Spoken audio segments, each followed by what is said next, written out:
Hello everyone and welcome. It's my absolute pleasure to introduce Jack Ma, Executive Chairman of the Alibaba Group. Jack founded Alibaba in his apartment in China in 1999 with a group of 18 co-founders. He was one of the first people in China to really understand the potential of the internet and has utilized it to help small businesses succeed in a global marketplace. Today, the Alibaba Group is the largest retail and mobile commerce company in the world, with more than 500 million consumers shopping on its marketplaces and tens of millions of businesses selling their products. The company has directly and indirectly employed created more than 30 million jobs. And Jack says the company is just getting started. He has ambitions of creating 100 million jobs and reaching 2 billion people. Jack also has a long history with the World Economic Forum. He first came to Davos in 2001 as a young global leader. He sits on the board of the World Economic Forum, and he recently joined the board of Global Shapers. We are so lucky to have Jack with us here today. Thank you so much for making time for the young communities within Davos. And can I please ask everyone to join me in giving Jack a very warm welcome. Thank you.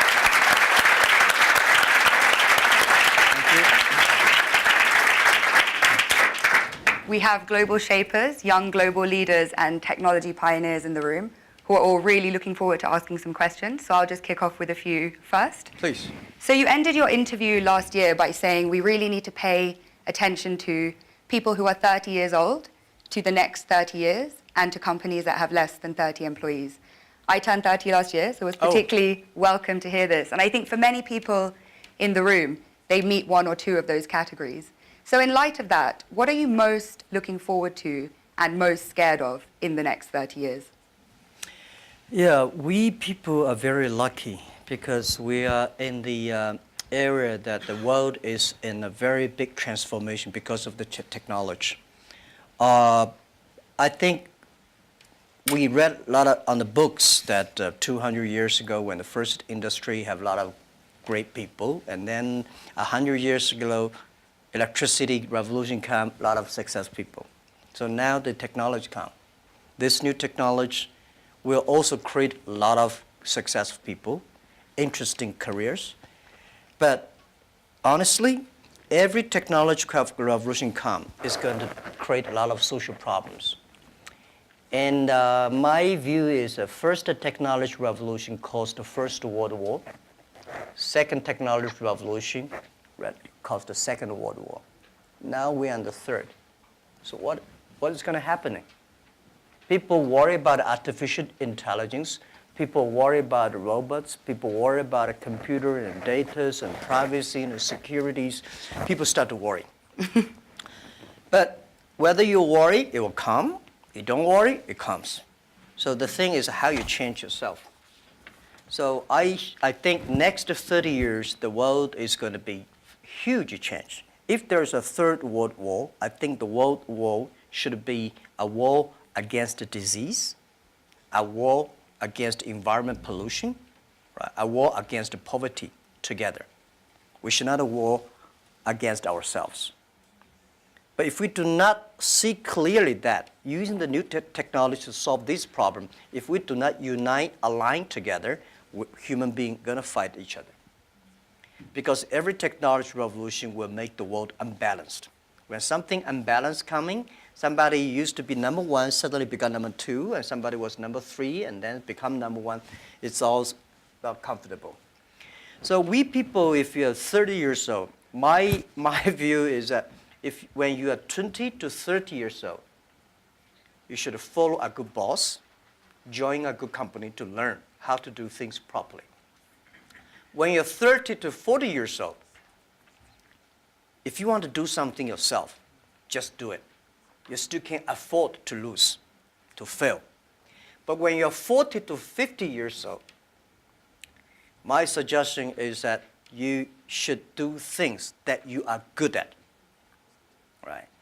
And not do things that, oh, that's very interesting, I want to try something new. It's a bit dangerous more. When you're 50 to 60 years old, spending time training and developing young people, the next generation. When you're over 60 years old, better stay with your grandchildren. But this is normally general like that. Not everybody were like, but most of the people were like that.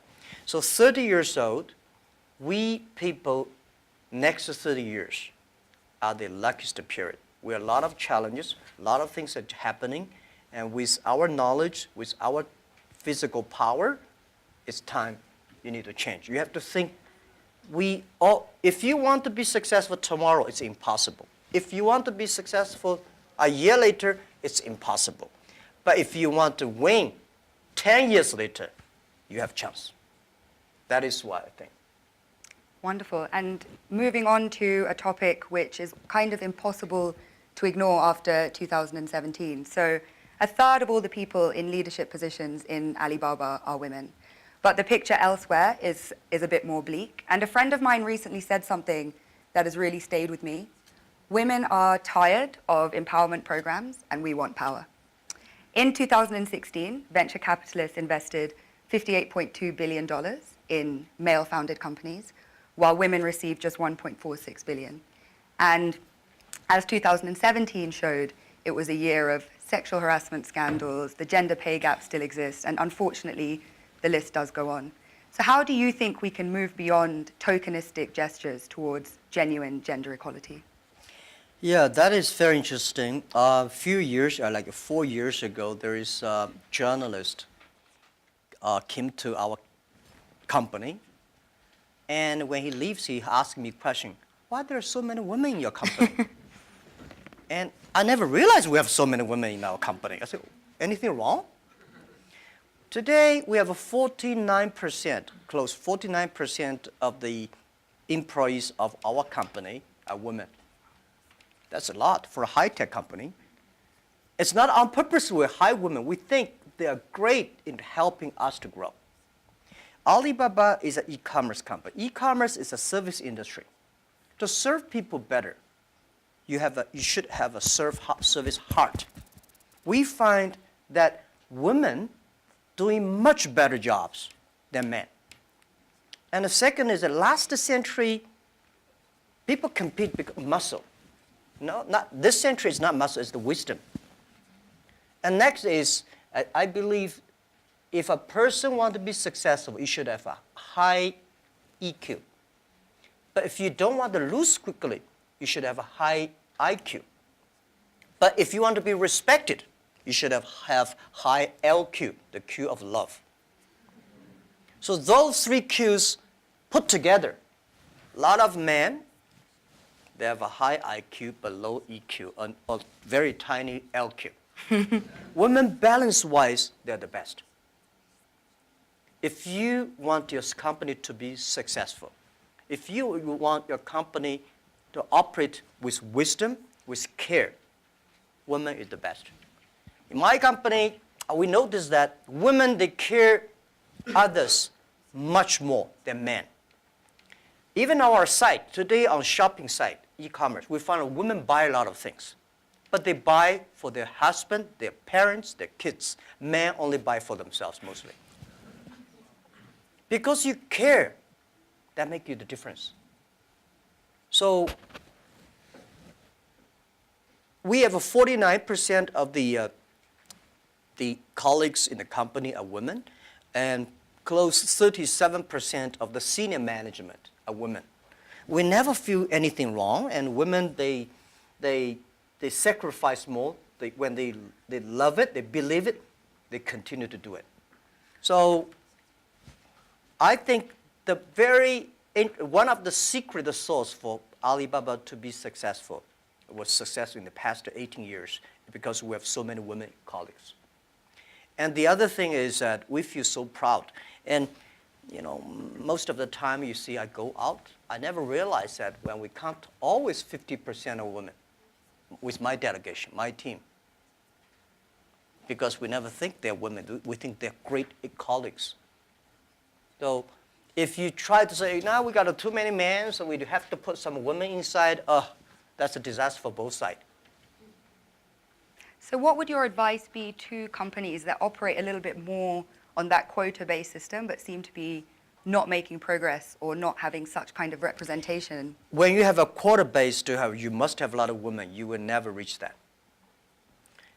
I think if a company full of men, trust me, this company cannot be sustainable, cannot keep on growing. Because just like a steel, if you don't put wood inside, the steel is too tough, it's easy to break. So when you have a woman and a man in the same company, when something happens, the women are for example, one of the value for our company is that the number one value is customer number one, employee number two, shareholder number three. This is everywhere I go. Wall Street did not like my point, but this is what I said, you know. If you like us, invest in us. If you don't like us, please sell our stocks, don't buy us. We believe customer number one, employee number two, shareholder number three. But when we start to compete, men suddenly get very angry, and they start, and women always come and say, no competition, let's think about customer number one. Most of the women, they believe in the first day dream or first day love. Most of the men, easy to forget. I'm sorry, it's not say bad about men. This is statistic. This is statistic. This is why our company work the balance. And it's naturally happening. It's not like so a lot of people have a tendency, man is better in doing things. But we think that even if man is better, we still have to hide the woman inside. And then the women have enough women will hire people more. So this is how we did it. So I don't know how many high-tech companies in the world like us, 49% colleagues are women. We feel proud for that. As you should be, and I think it's a very strong message to send out to, like I say, other companies that have a range of reasons for why that's not the case, because clearly you've been able to build the most successful one with that being so. So you just came off stage after giving a talk about digital e-commerce and what needs to happen for small businesses and entrepreneurs to benefit from globalization. At a time when globalization once again is being questioned, is it really delivering for the most vulnerable? Is it delivering for people in the global south, etc.? So what is your message to people in this room kind of about globalization, really? I think globalization cannot be stopped. Nobody can stop globalization. Nobody can stop trade. And I believe if trade stops, war starts. Trade is the way to solve to dissolve the war, not to cause the wars. I think globalization did a fantastic job in the past 30 years. Enriched a lot of countries, but of course, caused a lot of problems, right? Young people did not have opportunities. Small business have not opportunities. Developing countries were neglected. But it's only 30 years. It's a baby. It's a growth. You have to improve it. If you do not improve it, then you kill it. It's easy. Most of the time, to kill something is much easier. So my beliefs, it's our generation's job. Today, we have a better technology. We have a better knowledge about globalization. And it's our generation's responsibility or opportunity to improve it. Tell me, how can you stop globalization? Now, artificial intelligence come, robots come. My grandfather worked 16 hours a day, and he said he was very busy. We work 8 hours a day. We said we are very busy. Our children may only work 3 hours or 4 hours a day for 3 days a week. I bet they will say, oh, we're very busy. Then when you work only 3 hours a day and 4 days a week, what are you going to do? You're going to travel around, right? You cannot stay in the home for a week. You will travel. 30 years ago, normal life, you visit 20 to 30 cities whole your life. 30 years later, in your life, you will visit 300 cities in your life because of mobile. How can you stop it? It's impossible. So thinking about that, the only thing is to improve it, to make it simple. Global trade should be simple, should be modernized, should be giving inclusive. Everybody have the opportunity. So my strong message is that, well, I feel sorry for WTO. They did a great job, but in the past 20 years, when you put the 200 government ministers in one room, how can they agree on something? Right? Because I don't like your country. No matter how good suggestion you have, I say no. But business people, even if we put 200 business people in one room, we will surely agree on something. And this is what I believe. The next generation of globalization should be inclusive, should create opportunities for young people to get involved. The first globalization in human history was controlled by few kings and emperors. Last 30 years, globalization was controlled by 60,000 big companies. If you're not among the big companies, if you're not in the big, powerful countries, you don't have a chance. The next 30 years, I bet we will have 6 million or 16 million or 60 million companies get involved in globalization. And I'm sure we will make it happen. Together with a lot of people, maybe with you. With a mobile phone, if people still using mobile phone 30 years later. With a mobile phone, you can global buy. You want to buy something from Kenya, you just click. You want to buy something from Norway, you click. Global buy, global sell. If you're a small thing, without internet, you can only sell in your village or small town. Today, you can sell across the world. And global pay, global delivery, and global travel, the only thing you have to bring is a mobile phone, no, not even a passport. This is going to happen in 10 years. And this is the message. Let's catch this opportunity. If you complain, the other people catch it. If you catch the opportunity, embrace it now, you will be the next Alibaba. People like me, I was born in a very poor family. I never got a great education. I failed all the examinations. For what reason, I don't know. But later, I realized I don't have money, I don't have technology, I don't have a lot of good backgrounds. We have a rich uncle or something, no. The only thing I competed with my people, the young people, is let's compete for 10 years later. This is what I believe 10 years later will be happening. So everything I do for that goal, I know 10 years later, this thing is going to happen. So prepare for that. Because I know if I compete with him for next month, no chance. So this is how my message is. It's a challenge, but it's an opportunity. And it's the opportunity for people like us. This world, the most difficult thing is to convincing a successful people. When you tell him, this is a great opportunity, he says, no, forget it, right? I've been doing this for 30 years. But for people like us, we're looking for opportunities in order to survive. So we will do anything to be creative. So this is the message. 30 years, it's opportunity for us. It's a challenge for those people who are 60 years old.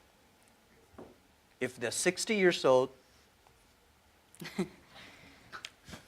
not discrimination, but it is tough for them. And maybe says something about how we need to look at government as well in terms of more young people entering and doing policy making.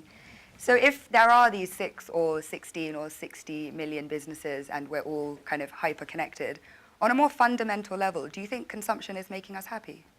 Consumption? What do you mean consumption by making us happy? But through consuming, are we becoming happier through being more connected? Is that genuinely driving of course, connection? consumption will make, without consumption, definitely we're not happy, right? But if the consumption may not be, the thing is that for me, people like me, people say, Jack, you are very rich, but I don't have time to spend money. And I know this money does not belong to me. When I have 1 million, 2 million, it's my money. But when you have 20 million, problem comes, you think the US dollar is going to devalue or English pound and the stock market is going to problem. When you're over $1 billion, that is the responsibility because the society trusts you, Kim. manage the money better. If you think that is your money, you'll get into trouble. This is what I always believe. How can a person have 20 or $2 billion? No matter how hard you work, you should not get to $2 billion or $20 billion. The money people put on you is the trust and credit you have. So you should spend the money better than government. You should spend money better than the other people. Spend money on the right places. So consumptions, yes. And like a service industry, let me tell you one thing. The AI robots is going to kill a lot of jobs. Because in the future, machine. But we have to create modern service industry. Service industry is going to have. Service is got a lot about consumptions. So doing the consumptions, service industry has huge hope. But you have to do uniquely. I think from that slightly philosophical point, we can turn to the floor for questions. So if you, if you could please introduce yourself, say where you're from, please keep your questions succinct so we can take as many as possible and relevant for the whole group. Great, so would you like to go first? Hi, my name is Parv. I'm a global shaper from Chicago. And you just talked about philanthropy, and I'm curious if you could talk about how you see your role is changing in the giving space, particularly given the fractured world we live in. Yeah, I think philanthropy, it's not about helping others. It's about helping yourself. I had a huge debate with my colleagues. Several years ago, there's a big earthquake in China. And there was a big earthquake in Japan. So we donated I forgot their exact, like $20,000 to Japan, $10, $15 to China. And people say, why we donate that little? Because we have a lot of money. And my point is, no matter how much money you donate, 2 million, 20 million, that money compared to that is tiny. You cannot change a lot of things there. The thing you donate because you change yourself. When you change, the world is changed. You have to change yourself, right? And the next thing is that philanthropy is about action. It's about involvement. It's not about giving money. It's about to wake up people's consciousness. So I think, to me, I grow up, and my globalization is grow up in this place. Year 2001, when I was nominated as a young global leader, I had no idea what is Davos, where is it, and what is about a young global leader. But I came here, I learned, I listened about these corporate global citizenship and globalization and all things. I grow up. I understand. This is, to me, it's like a philanthropy. And this has changed to me, as I told Schwab, that every time I come to Davos, I want to spend time with young people.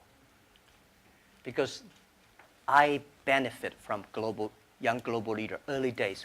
When I listen to Bill Gates, Bill Clinton, and George Soros, these guys, at that time we don't have that many people. Very poor facilities. Well, very cold. I work like 30 minutes driving in a bus coming here and watching. But now I think still have. But this is good. This is the tuition we pay for a grown up. And now, to me, I think spending time with you benefit me, and also I want to tell you my true experience. It's a philanthropy. It does not necessarily mean money. So by charity, you cannot change the world. But if you have a philanthropy heart, you can do a lot of things. So I find this one, unfortunately, a lot of people have a business heart here, making money, but do things like a philanthropy. What we should do is should be a philanthropy heart, but have a business skill. I hate a lot of people do the opposite. They want to make money, but they talk like a philanthropy. And they do like a philanthropy, waste a lot of money. So this is what I mean. And it's, if you want your team to continue to work with you all your life, you have to plant the seed of care the world, care others. The first day they join. I don't like a lot of companies make a lot of money because making pollutions and counterfeit products. By end of the year, donate some money. This is no good. Business, the philanthropy idea should be buried into the business model. That's, yeah. Philanthropy of heart, I think, Yeah. a message that young people can take forward. Please. Hi, my name is Iman. I'm a global shaper from the Jeddah hub in Saudi Arabia. My question is, as a young boy, did you envision that your life would be like this? Did you have intuition about this? And if so, do you think the belief helped in achieving such great success? As a young boy, I never thought, as a young boy, even today, I never thought I would be here. Honestly, I never thought. But as a young boy, when I look back, every problems I met when I was a kid benefited me. I failed so many times. People probably know that I'm applying jobs for so many jobs, over 30 jobs, all rejected, not even got a chance. 24 of us were interviewed for a KFC job. 23 accepted. I was the only guy rejected. 6 people went looking for a police job. 5 accepted. I was the only one. My cousin and I applied job as a server in a 4-star hotel in my city. We waited a long queue for 2 hours. He was accepted. I was rejected. So my mother looked at me, but I know this is a training course for me. Before my 30 years old, I'm a failure. People lose, but I never give up. I think there is an opportunity there. And then I was a teacher later. I graduated from university. I was a teacher in the university for 6 years. Number 5 year, I was elected the best teacher of my university, elected by students. So I said, everything I taught my students are the things I learned from books. What if I go out, spend 10 years, experience all the things, whether fail or succeed, I go back to teach again. That was my original thinking doing Alibaba. So I never thought I could be rich. I never thought I would be successful. I never thought we could survive for 18 years. And then we made it. The only thing that today we should do is share the experience and know-how, especially share the mistakes, suffers with others. My thinking is that, you guys remember, if you want to be successful, learn from the other people's mistakes. Don't learn from the successful stories. Successful stories they make, don't listen to that. There are a lot of reasons behind it. Just like I remember the first time Harvard Business School came to us, say, Jack, we want to write a case study for you. Yes, years 2001 or 2000. They came, they spent 1 week, and they write a report, and I read, I said, this is not me. And they said, this is you. I said, no, this is not us. He said, this is you. So they make up his sign, and the case study go up, and they start to teach in a lot of universities. The next 5 years, they invited me to go to the case study, and they always find a competitor of my company. And after every case study, Alibaba will die, that company will succeed. All the students agree. And actually, every 5 years, all the competitors die, we still survive. So how can you study this kind of a successful story? Learn from the mistakes, the other people. No matter how smart you are, you will encounter these mistakes. You learn from mistakes not because you will be able to avoid mistakes. You will able to, when these mistakes come, this suffer comes, you know how to deal with it, how to face it. The book I want to write, if I if I want, if I can. It's Alibaba 1001 mistakes. This is the most treasurable things that in my life. In my life, it's not how much we achieved. It's how much we gone through the tough days and mistakes. And this is what, if you start to think now, it would be good. So if you ask me when I was a boy, I never thought about that. Never. I Let's was go lucky as a to person. the back of the room. Yeah.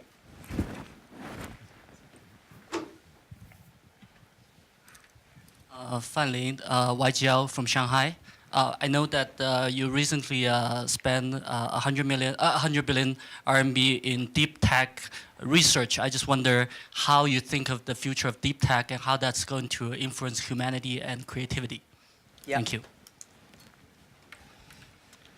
I think technology, as a company, we invest 100 billion RMB, which is like 150, right? Or 15, no, yeah, 15 billion US dollars on researching for the high tech. As a company, I hope in the future we gain our profit because of our technology, not because of our size. So we have to invest in technology. But I don't like this kind of, there's a debate. Artificial intelligence, big data is going to threaten the human beings. I think artificial intelligence should support human beings. The technology should always doing something to enable people instead of disable people. When steam machine comes, when cars comes, people hate it. You know, today we think car is good. When the automobile when first was designed, people hate, especially this horseman, right? They destroy every car they can see. So I would say, people like us, when we have the money, we have the resources, we have all the excellent young people, we should spend money on the technology that enable people, empower people, make life better. So this is what we want to invest.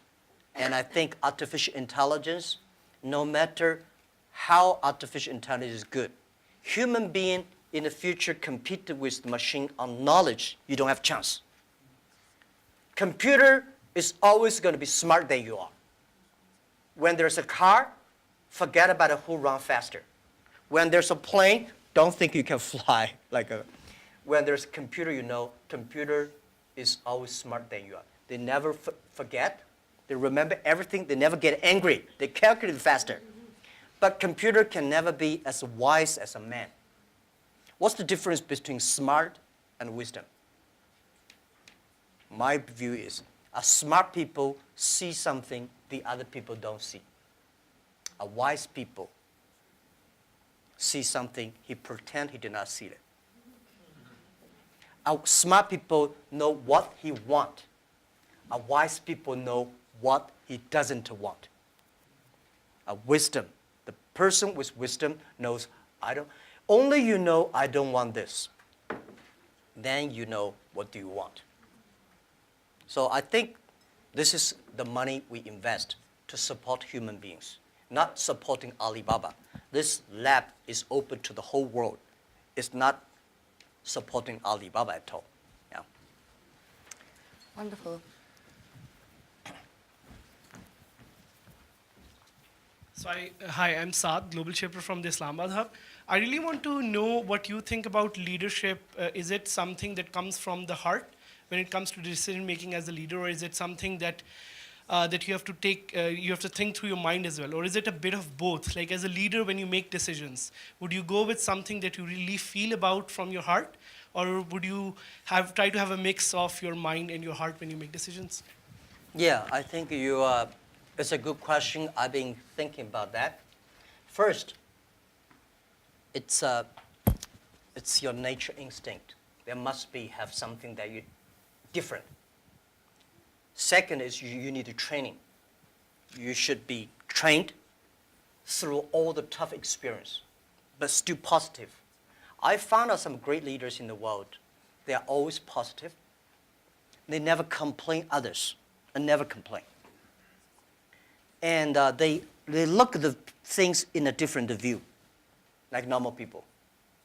So I think people in my company, at the beginning, they don't like me because I'll always think about 10 years, 5 years. And then after we're working together for 3 or 5 years, they find, you're right. Then we got the credit rating. And as a CEO, one of the jobs, when everybody's happy, you have to see the unhappy things. When everybody's unhappy, you have to see the happy things. So leadership is nature, but you have to have train and learn. And I got my leadership upgraded in Davos. I see so many. Ali Enter Financing, how many people here know about Alipay? Thank you. Alipay's decision was made here. I was thinking about Alipay, but I was not there to launch Alipay because in China, if you do financing without license, you will be in jail at that time. So I went to the banks, can you help us do the e-commerce on transaction? No. No banks would accept it. So if there will be no Alipay, no financing, the e-commerce would go nowhere. So year 2004, I was here. Listen to a speech by 2 state leaders about leadership. And this guy said, leadership is about responsibility. You believe it, but the people don't believe it. But if you think it's so critical, you should pay any price to do it. So that day changed my mind, and I called back to my team and say, let's launch it within 1 month. If somebody has to go to the jail, I go to the jail. Who will be the second one follow me? If I go, you continue, and you go to the jail, you go continue. That was called the leadership determination. And year 2004, I made the decision here, I called it back. And now today the Alipay launched, and it's so big, over 800 million people today using Alipay globally. This is called, yeah. Wonderful. Shall we take one from YGL to be fair? Any questions? Yeah, please. Hello, my name is Pablo from Costa Rica, YGL. And given your perspective of caring and being a trustee of all this, what do you do for self-care and also maybe within your company? Because earlier on, often you can cut through sleep or other things in a silly way, and you realize that if you plan for the long term, one also has to take personal care, be either mindfulness or prioritizing better. And how are you doing this, and how do you promote that in your company? Well, I'm lucky that I have 18 co-founders, and most of them are my students. When in my apartment, I told them my dream and my mission, and we videotape. Funny thing is that when Alibaba launched for the first day, I said, let's videotape everything. Every important meetings that we join together. The purpose is that someday, if we fail, we give the videos to the people to research why we fail. If we succeed, give the videos to the other people. So we have almost a whole house of videotapes. So the first videotape, I speak for 2 hours, and those guys look at me. Okay, so that's what you want to do? I said, yeah, this is what I want to do. I was the first. I know nothing about technology. I know nothing about management. I know nothing about, but the only thing is that you don't have to know a lot of things. You have to find the people who are smart than you are. My first way is always find people who knowledge on computer smarter than I am. Accounting, smarter than. For so many years, I always try to find the people smarter than I am. And when you find so many smart people, my job is to making sure the smart people can work it together. And then if smart people can work it together, it's easier. The vision, they will believe. Because if stupid people can work it together easily, Smart people can never work together. But stupid people work together easily, they don't believe the vision. The people who believe the vision, but they don't work together. So very important is finding smart people, and my job is two things. Making sure they work together. So the culture is important. Long term is short. You should be ideal with great, strong vision leader, but you should also have to survive today. If you don't survive today, you're gone. So the best way to promote your company is not you. It's not me as the CEO. The best way is your product, your services, your employees. The best product of your company is your employee. So I spent a lot of time, early days. For the first 2,000 employees of Alibaba, I speak everybody for 1 or 2 hours when they're joining. I said, I will never promise you will be rich. I never promise you will be promoted. But I promise you'll suffer. I promise you will have a terrible life, and right? And all the terrible things I promise when you join this company. Right? But good things, if you promise good things, you are misleading them. Because I cannot promise myself. We know this is the future, but we are not sure that we will be there. But if we don't work together, we all will lose our job. So that's the thing. And they do always say, and I think I've experienced this myself, if you knew how hard it would be, would you do it? And it seems for you, a key part of leadership is leaving the ego at the door and being willing to hire people better than you, who you can then kind of empower to carry out your vision. Yeah. Wonderful. Yeah. Hi, I'm Iman from Global Shaper Jakarta Hub. How does your experience of being a teacher influence how you run the business today? And do you have any message for those who are working in education space? Thank you. How How does your experience of being a teacher in early days Oh. influence how you run the business today? Yeah. Let me tell you one thing.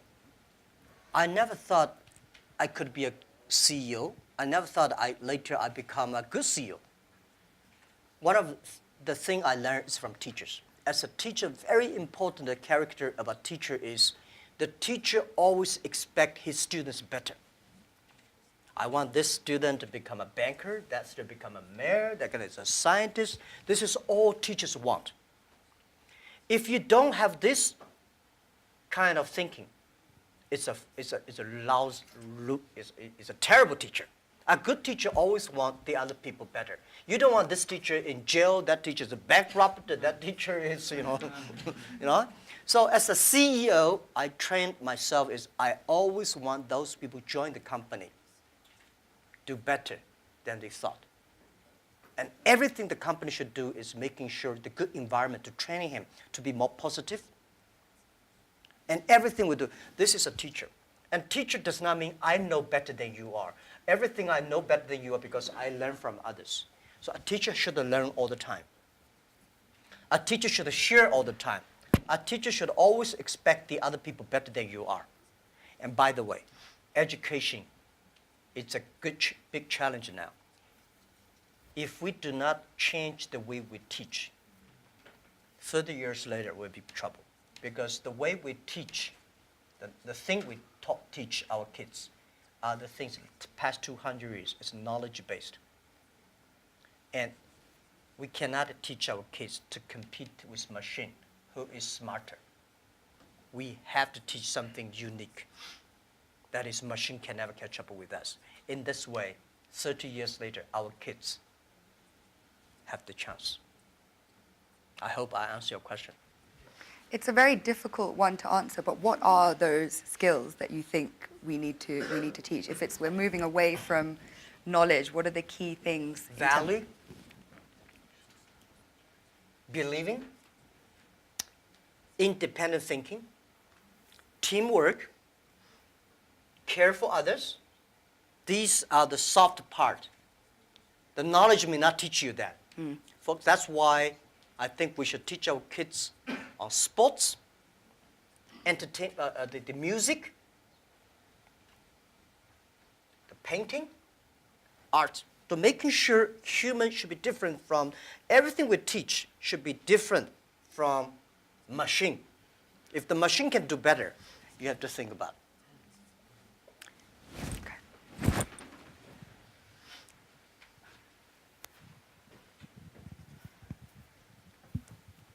Hi, this is Hashim Al-Musawi from Manam Hub, Bahrain.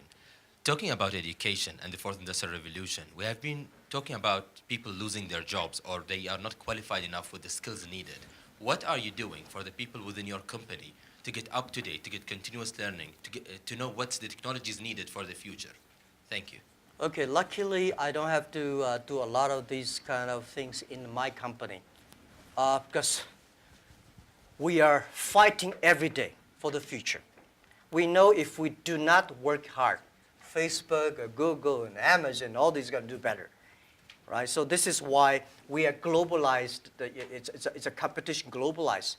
But we know that it's not about technology competition. All the people today, not like 18 founders, we only have 2.5 people are engineers. Today we have more than 25,000 engineers. They are all smart people. They do much better job than the 18 years ago. But the only thing I want to making sure that these people have a philanthropy heart. Because the data we have, the technology we have, if they do not have a great heart inside, we are going to make disaster for the world. Google, Facebook, Amazon, Alibaba, these companies, we are the luckiest company of this century.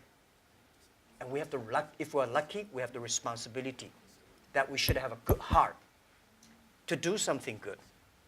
But on the other thing I want to say is about that making sure that everything you do is for the future. For example, you know about Singles Day? Singles Day, shopping day, November 11 is the day we created. Last year, that day, we sold 25 billion US dollars for one day. And for the first minute, over 70 to 80 million people rush inside to shop on the mobile phone. So you have to making sure the system is good enough. We have to finish 270,000 transactions per second. Can you imagine that? 270,000 transactions per second. If we do not have that kind of computing capability, the whole system will crash because we have several 100 million people waiting to pay the money. So this technology, we know why we do this for one day, because we want to test the technology. This technology should be inclusive. Because we know today in China, we create probably like 100 million package delivery. We believe a day. 5 years later, the whole world would deliver 1 billion packages per day.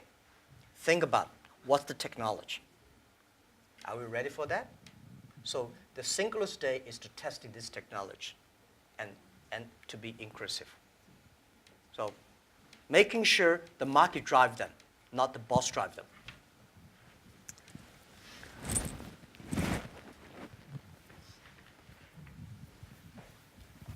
Thank you, Harry. Thank you, Jack. Jesus Cepeda from Mexico, from the Monterrey Hub, Global Shaper. We have been talking a lot about our generation, and I really like the conversation about 30 years before, 30 years after. Actually, I have been hearing these days that we haven't had this snow in 30 years here. So the question is going to a quote of Professor Schwab. He said a couple of months ago to the Global Shapers that we're the first generation that is going to suffer about climate change, and we are the last one that can do something about it.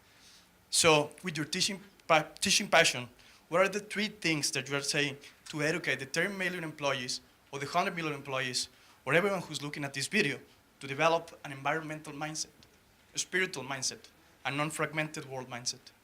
Okay. First, let me say this. Every disasters, the environment disasters, is a reflect of human heart today. Because when we need too much, we destroy a lot of things. I think the human being today, the past 200 years, because of knowledge-based technology or knowledge-based training system, all we want to do is get more. We want more things. We go to the moon, we go to Mars, we go this, we always outside looking. We human beings never inside looking. If you don't have the inside looking, you will never be wise. If you're not wise, you never know what you don't want. Today, human beings get much more than they expect they should have.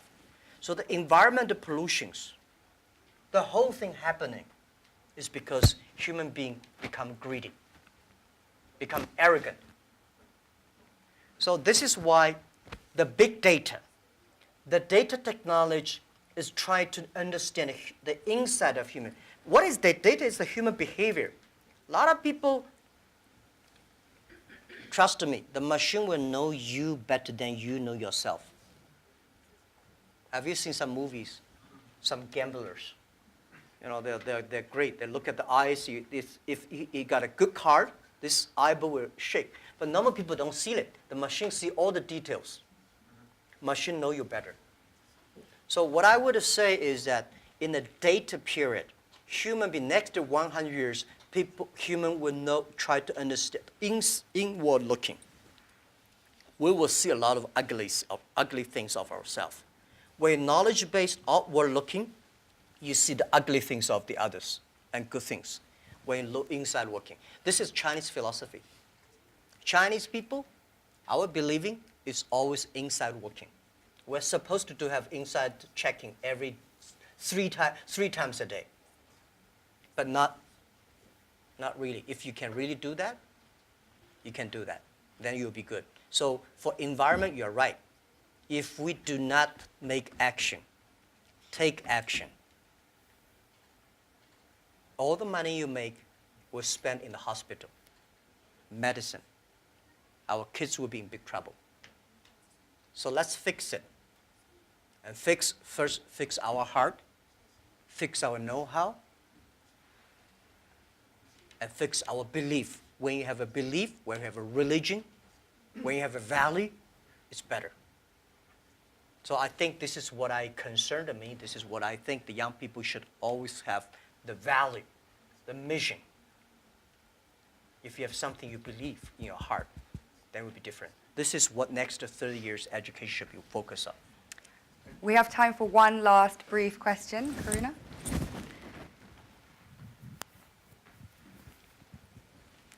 Thank you. This is Karuna from the Port Louis Hub, Mauritius.